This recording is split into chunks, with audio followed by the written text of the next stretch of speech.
Let's change gears. The 2026 tax season deadline. It's fast approaching. Experts say this year there's more money on the table if you know where to look, too. KLTV7's April Peardot reports on what's changed and what to watch out for.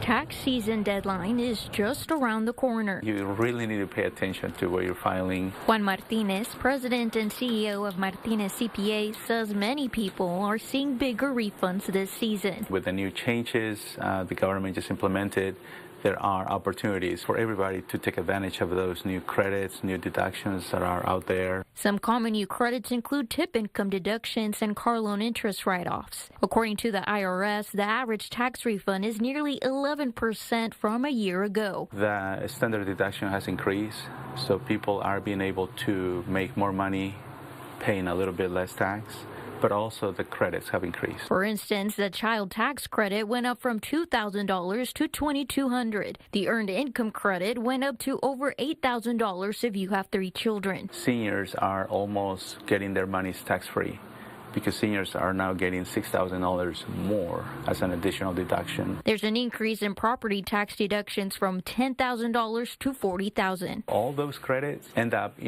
resulting in bigger refunds for clients, for taxpayers. But something to be aware of are scams when filing your taxes, especially AI scams. If you are given a suggestion, take this credit, well, double check on the IRS website.